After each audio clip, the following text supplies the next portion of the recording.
Okay, let's dive in. We're exploring this really fascinating internal landscape today. It's like standing at a threshold inside yourself, isn't it? A place you feel, deeply, but maybe haven't consciously visited. hmm It's familiar territory, yet somehow uncharted. Exactly. And we're focusing on this core image, the idea of a forbidden room inside you, one that's, well, the feeling is that it's still breathing.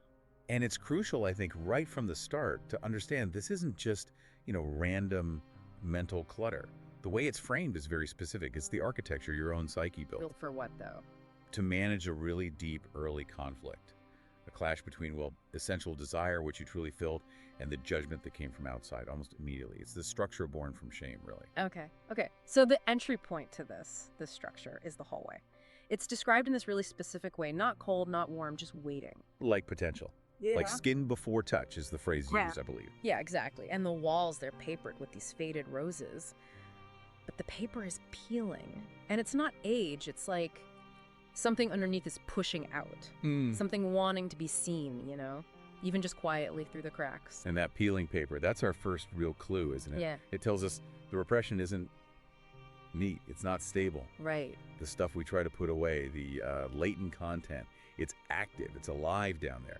This is like the body's deep archive. Yeah. Memory, without a clear timeline, your conscious mind can just pull up. And the peeling shows the pressure. Exactly. The pressure of that buried memory wanting to surface, maybe wanting to form a new story. So you walk down this hallway feeling that tension, and then you reach the door itself. And again, the details are so sharp. It's too tall, too wide, this dark wood. Imposing. Very.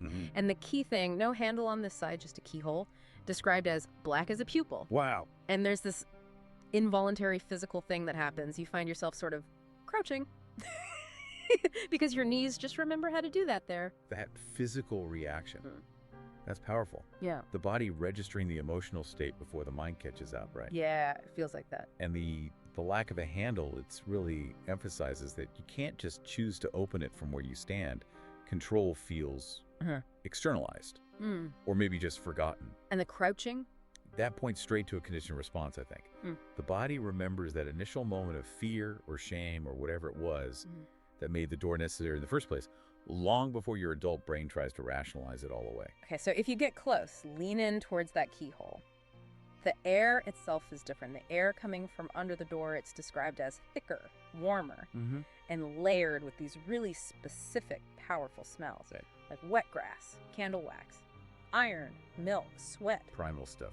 Totally. And then the kicker, the neck of someone you weren't supposed to want. That's quite a mix. It is. And that list, iron, milk, sweat, that forbidden desire, it reminds us that repression isn't abstract. It's deeply sensory, tied to these very fundamental, maybe even early experiences. The sense are like layers of memory. Exactly. Layers associated with that core conflict. And what's really fascinating is how the door was supposedly built, not with bricks, but with silence. Silence. Yeah, the lack of conversation, the refusal, or maybe the inability to name the desire. That's what gives the repression its structure. So the door wasn't locked to keep, external danger out. It was locked to keep desire in. Precisely. To contain something that felt too dangerous to express. And you can feel that containment. You put your hand flat against the wood, and it feels alive. It's vibrating, just faintly, humming, almost like a throat that's about to speak, about to confess something. That hum is the tension, the contained energy. And you have this feeling of knowing and not knowing what's behind it, but you hear it, you hear the breath. Slow, deep, rhythmic, patient. And it matches the pulse inside your own ribs. That connection is vital. Yeah. The breath behind the door isn't alien. It's mirroring your own life force. So, okay, we have this space, this architecture, but why? What's the core reason for building this whole elaborate lock system? Right, why go to all this trouble? It ties back to that external judgment we mentioned and the shame that gets internalized. When desire was young, maybe raw, vulnerable, it wore the wrong face perhaps, or spoke the wrong name. And the world, or maybe just key figures in it, taught you, no, this part of you, this isn't acceptable, hide it. Exactly, and so you learned. Yeah. You built this careful architecture of acceptable behavior. You learned to perform normalcy. And that door, it ends up holding, well, everything that didn't fit. The salt from tears you cried in secret, maybe dolls buried in the backyard of your mind, metaphorically speaking, letters you wrote but could never send. The heat of blushes you tried to suppress. Yes. And maybe the deepest thing, the memory of looking at your own natural hunger, your own needs or desires, and calling that shame. That's the core wound, isn't it? Yeah. Mislabeling your own life force as something bad. And that leads us to why this experience, maybe in dreams or just a recurring feeling, is recursive. Why you keep ending up back in that hallway. Because you always turn away. You always turn away. You stand there, you feel the hum, you sense the presence, the truth, and then you retreat. Because you were taught, very effectively, that some hungers just aren't meant to be fed. But the feeling follows you. It does. That breath from under the door, it sort of clings to your ankles, slips into your lungs when you're not paying attention. And the underlying message, the latent content beneath all the drama, it's always the same plea. Let me in, let me out, let me be. And what's the cost of keeping that door locked day to day? In waking life, you function, you smile, you tell people I'm fine, you answer the emails. You perform. Right. Yeah. But the door is still there. You feel it in your muscles somehow, in your bones, maybe in that little pause before you speak sometimes. The performance of normalcy goes on, but underneath it all, there's that slow, steady breathing. And think about the energy that takes. That's a huge cognitive load. Maintaining that curated self, keeping that internal silence structurally sound, it's exhausting. That hum is exhaustion. It can be, yeah. A low-level, constant drain. Yeah. The door isn't just holding in the shame. It's draining the vitality needed to live fully. Okay. So if this is the situation, how do you even begin to reconcile? Because the dream or the feeling, it doesn't just go away. That breath keeps following you. We need a path forward, right? Right. And the path suggested isn't about breaking the door down. It's not about force. It shifts the focus from destruction to recognition. Recognition. Yeah. The forbidden room isn't presented as a mystery you need to solve like a puzzle. It's more like a presence you need to acknowledge. You don't have to frantically search for the way in. Because the key was never really lost. Exactly. The idea is the key was simply hidden, put away safely, in the pocket of the coat you stopped wearing, the one you wore when you still believed in magic. That's the metaphor used. That's a beautiful image, the coat of magic. But what does that mean, practically speaking? How do you find that coat again? How do you start trusting that wildness or that desire, again, without just intellectualizing? It's about revisiting, maybe tentatively at first, the part of you that operated more on intuition than caution, before the world taught you to be quite so careful.